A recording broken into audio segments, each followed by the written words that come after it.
신명기 17장 18절 19절. 그가 왕위에 오르거든 레위 사람 제사장 앞에 보관한 이 율법서를 등사하여 평생에 자기 옆에 두고 읽어서 그 하나님 여호와 경외하기를 배우며 이 율법의 모든 말과 이 규례를 지켜 행할 것이라. 왕위에 오른 사람은 율법서 말씀을 얘기를 합니다. 그 등사를 해서 카피를 해가지고 평생 자기 옆에 두고 읽어서 서기관들이 카피하거든요. 그거 카피할 때 보면요, 우리가 상상하는 이상을 합니다. 머리에 관을 써야 되고요, 뭐 자세는 어떻게 앉아야 되고요, 뭐 한 번 쓸 적마다 붓을 어떻게 찍어요. 아유 복잡해요. 엄청 복잡해요. 그래서 등사를 해서 평생 자기 옆에 두고 읽어서 그 하나님 여호와 경외하기를 배우라고 그랬습니다. 그래서 뭐 여기서 뭐 쓰는 방법 그런 걸 다 뭐 우리가 얘기할 건 없고, 하여튼 중요한 건 말씀을 평생 자기 곁에 두는 건 굉장히 중요합니다. 특히 젊어서는요, 기억력 좋을 때는 암송을 많이 하는 것도 괜찮아요. 그게 결정적인 순간에 뭐 성경책을 펴가면서 하는 게 아니기 때문에 이게 입력된 그 암송은 굉장히 힘을 줍니다. 그러니까 늙으면 잘 그거 이제 암송 잘 안 돼요. 젊었을 때 암송하는 것도 괜찮습니다. 자기 유익하다고 생각하면 하세요. 그걸 뭐 숙제처럼 하지 말고.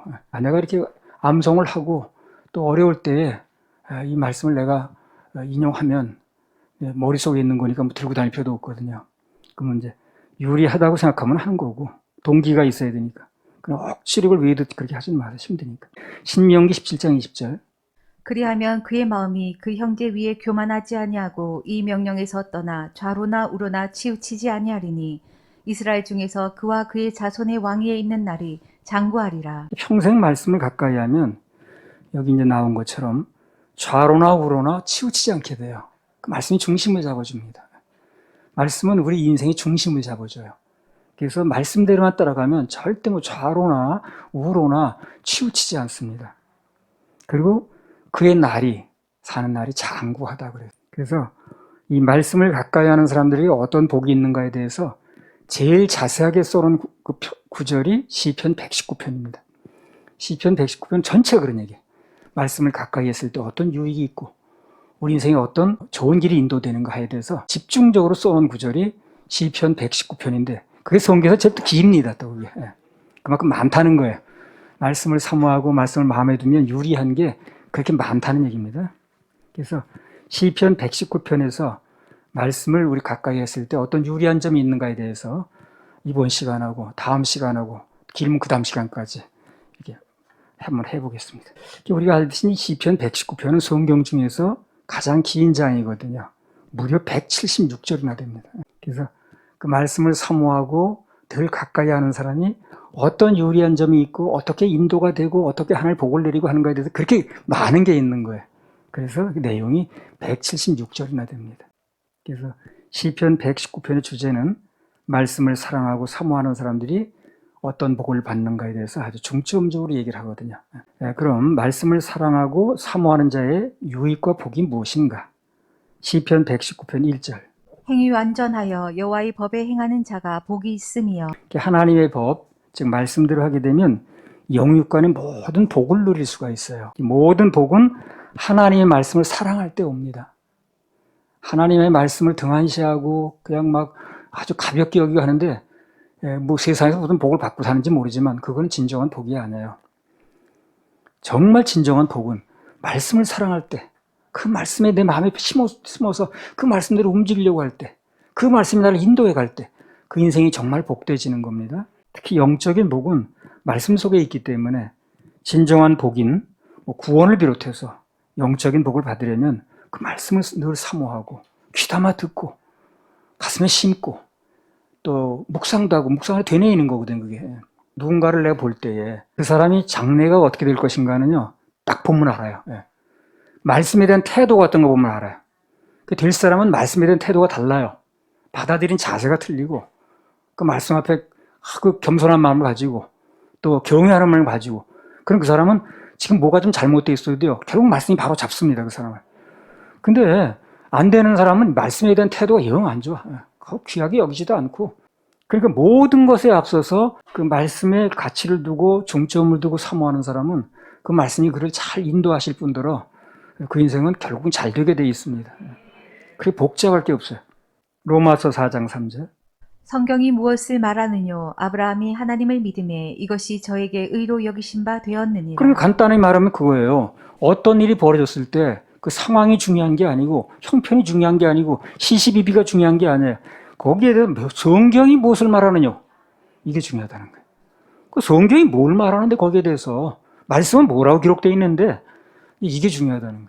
그러니까 사무엘도 그러잖아요. 사울이 뭐 어쩌고 저쩌고 뭐 핑계를 대니까 가만히 계셔. 여기에 대해서 하나님 말씀이 뭔가 한번 봅시다. 그렇게 나오죠. 그 사람은 그게 살았다는 거거든.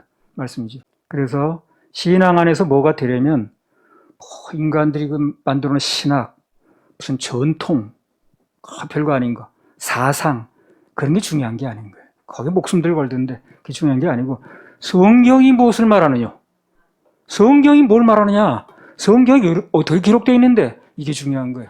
거기 모든 답이 거기서 나오는 거예요. 그럼 절대 잘못될 일이 없습니다. 시편 119편 6절. 내가 주의 모든 계명에 주의할 때에는 부끄럽지 아니하리이다. 네. 그래서 여기 보듯이 하나님 말씀을 사모하고 정말 귀담아 들으면, 마음에 두면, 그럼 그 인생은 절대 부끄럽지 않다. 부끄러워지지 않아요. 예. 말씀을 위주로 사는데 그 사람 인생이 부끄러워질 리가 없습니다. 정말 말씀을 위주로, 말씀을 중심으로, 말씀을 내 가슴에 안고 사는데 그 사람 인생이 부끄러워질 수가 없어요. 내가 앞으로 계속해서 죽는 날까지 그렇게 말씀 위주로 산다면 절대 내 인생은 부끄럽지 않습니다. 여러분 마찬가지고요. 이제까지 살아오면서 하나님의 말씀을 위주로 따라가는 인생이 뭐 부끄럽게 되는 경우, 수치를 당하는 경우, 저 인생이 되게 수치스러운 인생이네, 그렇게 되는 경우를 난 본 적이 없어요. 다 결말이 좋습니다. 좋은 아이 복이고. 그래서 말씀을 귀담아 듣고 마음에 간직하는 사람 인생이 부끄럽게 되는 경우는 없습니다. 하나님께서 그 인생과 함께 해주시는데, 보호해 주시는데, 써주시는데, 지금까지 보면 그 말씀을 귀담아 듣는 인생들은 다 귀하게 쓰임을 받더라고요. 다 인생이 잘 되더라고요. 그리고 말씀이 그를 프로텍트 해주는 거예요. 보호해 주는 거예요. 그 사람이 뭐 잘나서 그런 게 아니라 말씀이 커버를 해주는 거예요. 고난에서, 위기에서 건져주시고, 막힌 담에서 뚫어주시고, 여리고성은 무너뜨려주시고, 사망 만난 사람 생수가 터지게 하시고, 그렇게 하시는 거예요. 그래서 말씀을 사모하는 사람이 받는 복이 너무 많아서 시편 119편이 긴 겁니다. 그게 시편 119편 6절. 내가 주의 모든 계명에 주의할 때에는 부끄럽지 아니하리이다. 예, 이 부끄럽지 않다고 그랬는데요. 진짜 부끄러운 거, 진짜 수치가 뭔 줄 압니까? 지옥 가는 거예요. 이 세상의 수치는요, 그냥 좀 지나가면 또 넘어갑니다. 그냥. 예. 뭐 사람들이 손가락질 하건 말건. 그게 그렇게 해서 영원을 자고하는 건 아니에요. 그러나 진짜 수치는 지옥 가는 거예요. 그거는 영원한 수치를 당하는 거예요. 그래서 진짜 수치는 지옥 가는 건데, 그럼 말씀 속에 있는 그 구원의 길, 하나님 말씀 속에 구원의 길이 나옵니다. 세상의 모든 이론의 구원의 길이 있는 게 아니에요. 하나님의 말씀 속에는 구원의 길이 있거든요. 그 구원의 길을 귀담아 들으면 비록 이 세상에서 어떻게 살았던 그 사람이 관계없이 영원한 불 속에 들어가는 그런 수치는 절대로 안 당한다는 거죠. 그게 중요한 거예요. 다니엘서 12장 2절. 땅의 티끌 가운데서 자는 자 중에 많이 깨어 영생을 얻는 자도 있겠고 수욕을 받아서 무궁히 부끄러움을 입을 자도 있을 것이며. 네. 그래서 이 말씀대로 말씀 속에 있는 구원의 길을 이제 귀담아 듣고 이제 그 말씀이 내게 일을 해서 거듭나게 되면 이 세상에서 어떻게 살았든 영원한 불 속에 들어가는 그런 수치는 안 당한다는 겁니다. 영원한 부끄러움은 면한다는 거죠. 잠시 부끄러움도 그렇게 어려운데, 잠시 무한한 거 부끄러움도 그렇게 어려운데 세상 살면서 영원한 부끄러움 그거 되겠어요. 그래. 시편 119편 7절. 내가 주의 의로운 판단을 배울 때에는 정직한 마음으로 주께 감사하리이다. 그래서요, 말씀을 배우고 말씀을 받아들이고 간직하면, 그러면 늘 의로운 판단을 하게 됩니다. 의로운 판단을 하게 되면 간단히 말하면 영적 분별력이 생긴다는 거예요. 절대 속지 않죠. 말씀대로 따라가면 속지 않아, 이 사람은. 말씀이 판단해 주니까. 어떤 사태가 벌어져도 말씀이 비춰보면 거기 판단이 나오거든. 그대로 따라가면 절 속질 않는다. 그래서 속고 앉는 사람들은 뭐라고 얘기를 하든 말씀대로 안 하는 거예요. 그게 속는 거예요. 이 사회에서 일하는 일이 어떤 일이 나든 말씀이 비춰보면 다 그 답이 나와요. 뭐가 조종 세력이고 뭐가 어떻게 해서 이런 일이 벌어지는 것이며 하는 거에 대해서 알게 되니까 속지 않는 거죠. 아는데 왜 속습니까? 모르고 속는 거지 알고 속아요? 나도 어떤 일이든 간에 늘 말씀 중심으로 내 뭐 생각이나 나 무슨 교리 무슨 우리 성서침례 교단 이런 거 생각하지 않고 신학 생각하지 않고 말씀 중심으로 생각하고 해석하니까 이 세상 돌아가는 모든 일에 영적 분별력이 생기더라고요. 분별력이 생기니까 안 속는 거예요. 그래서 은혜 중에 최고 은혜가 영분별이거든요. 이 말씀을 사랑하고 사모하는 사람에겐 하나님께서 바로 그걸 주시는 거예요. 영적 분별력. 오늘 상당수의 사람들이 보면 뭐 각종 은사를 받았다고 그래가지고 이런저런 권능을 막 행한다고 하는데 정작 중요한 영분별의 은사가 없는 거예요. 그게 속는 거죠. 나는 뭐 특별한 은사자는 아닌데 늘 말씀 중심으로 생각하다 보니까 영분별력이 저절로 생기더라고요. 최소한 속진 않고 사는 거예요. 신명기 17장 18절 20절. 그가 왕위에 오르거든 레위 사람 제사장 앞에 보관한 이 율법서를 등사하여 평생에 자기 옆에 두고 읽어서 그 하나님 여호와 경외하기를 배우며 이 율법의 모든 말과 이 규례를 지켜 행할 것이라. 그리하면 그의 마음이 그 형제 위에 교만하지 아니하고 이 명령에서 떠나 좌로나 우로나 치우치지 아니하리니 이스라엘 중에서 그와 그의 자손의 왕위에 있는 날이 장구하리라. 그래서 이제 말씀을 평생 두고 살라고 그랬는데 이 말씀에 근거해서 주의 말씀을 가까이 하는 사람들에게 어떤 복이 주어지는가 119편을 통해서 말씀드리고 있어요. 시편 119편 7절. 내가 주의 의로운 판단을 배울 때에는 정직한 마음으로 주께 감사하리이다. 말씀을 사모하는 사람은 하나님께서 가장 좋아하시는 것이 정직인데 정직한 삶을 살 수 있어요. 이 말씀을 사모하는 사람이 부정직하게 살 수는 없습니다. 말씀 자체가 정직한 거니까. 말씀 자체가 진리고 진실이고 정직하기 때문에 말씀대로 살아가는 사람이 부정직하게 살 수는 없다고. 근데 정직을 가장 좋아하시거든 그분이. 그래서 말씀을 사랑하고 사모하면 늘 정직한 마음이 생깁니다. 원래 감사하는 마음도 생기고요. 정직, 감사 이게 굉장히 중요한 요소거든요. 하나님께서 굉장히 중요하게 보시는 요소예요. 우리 말씀의 주제가 대부분 그겁니다. 감사, 정직 이거. 그래서 그런 정직이나 감사 이런 중요한 신앙생활의 그 요소가 말씀을 사랑할 때 온다는 거예요. 이 말씀을 사랑하고 가까이 있는 사람은 정직할 수밖에 없어요. 그 말씀을 사랑한다고 하면서 거짓말로 이게 하고 나갈 수는 없거든. 그리고 말씀을 사랑하면 감사도 나오게 돼 있고요. 모든 좋은 거, 핵심적인 게 말씀을 사랑할 때, 또 말씀을 귀담아 들을 때에 사랑하면 귀담아 듣거든, 또 말씀. 그렇죠? 말씀을 사랑하면 귀담아 듣죠. 그런 것들이 이제 온다는 거예요. 자, 시편 119편 8절. 내가 주의 율례를 지키오리니 나를 아주 버리지 마옵소서. 네, 말씀을 사랑하고 말씀을 사모하는 사람은 정말 귀담아 듣는 사람은 절대 주님께 버림을 받지 않습니다. 쓰임 받는다는 거죠. 그런 사람을 주님이 버리실 리가 없습니다. 사람도 그렇잖아요. 내가 말하면 참 귀담아 듣는 거예요, 그 사람이. 그리고 어떻게 그 말대로 해보려고 하는 거예요. 그 사람을 내가 왜 버리겠어요? 그렇잖아요. 여러분 같으면 버리겠습니까, 그 사람은? 내가 말하면 정말 그 말에 무게를 두고 귀담아 들으려고 그러고 그대로 시행하려고 그러는데 그 사람을 내가 어떻게 버립니까? 하나님 마찬가지예요. 하나님 마찬가지. 그분의 말씀을 너무 아주 귀중하게 여기고 귀담아 듣고 이 말씀이 최고 인생에 가치 있는 거야. 이상의 내 판단 기준은 없어. 이렇게 하고 나가는데 그 사람을 하나님께서 버리실 리가 없어요. 귀중히 여길 수밖에 없습니다. 사역자 자신이 먼저 말씀에 붙들려 있어야 됩니다. 그래야 따르는 사람들의 마음을 붙잡을 수가 있어요. 내가 말씀에 안 붙들려 있는데 다른 사람의 말씀에 붙들리겠어요. 자기는 말씀에 붙들려 있지도 않고 말씀을 우습게 여기고 하는데 피양육자들을 그게 인위적으로 붙들려고 하면 무리수만 나오는 거예요. 무리수만. 내가 먼저 말씀에 붙들리면 자연히 다른 사람 마음도 붙드는 거예요. 말씀을 사모하는 사람이 붙들리게 돼 있어요. 사도행전 18장 5절.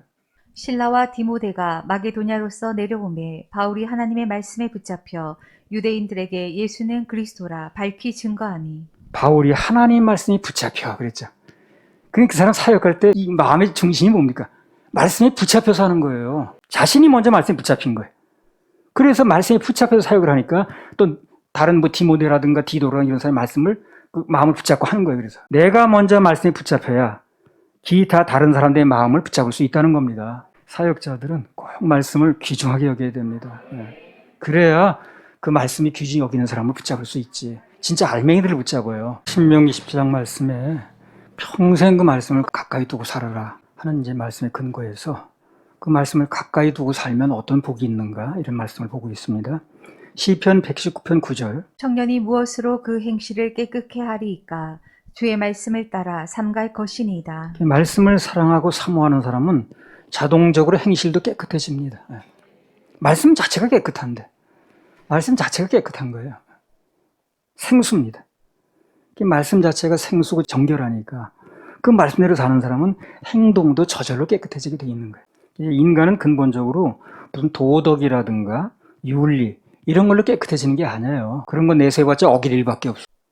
오직 정결 하신 말씀이 들어가고 그 말씀에 의해서 그분이 나를 씻어줄 때 정결한 거지 내가 뭐 무슨 도를 닦아야 되는 게 아니라고. 말씀 따라 가다 보면 깨끗하면 저절로 옵니다. 저절로 와요. 종교라는 건 그래요. 종교라는 거는 사람이 깨끗해지는 방법으로 뭘 제시합니까? 도덕을 제시합니다. 윤리를 제시해요. 그것을 지키고 안 지키고 하고 안 하고 여기에 달렸다고 보는 거지.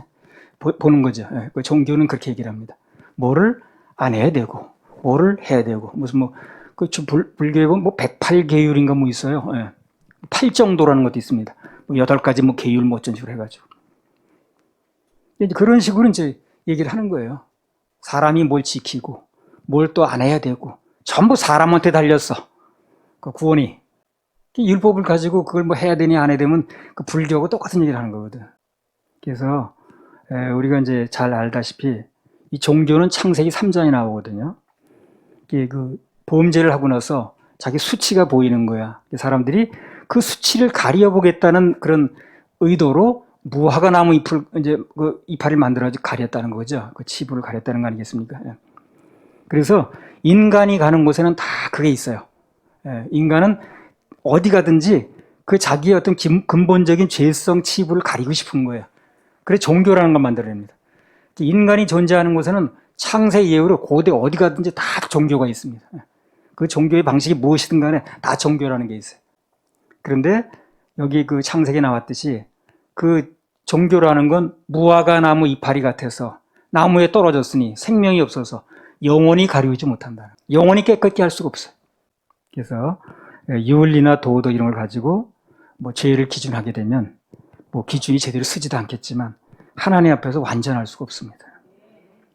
이 율법에 이제 그 가지수가 613가지라고 그러잖아요. 그게 이제 그래요. 613가지를 쭉 이렇게 이제 율법에 여러분 보시면 알겠지만 어떤 것은 인간의 윤리도덕하고 맞는 것도 있어.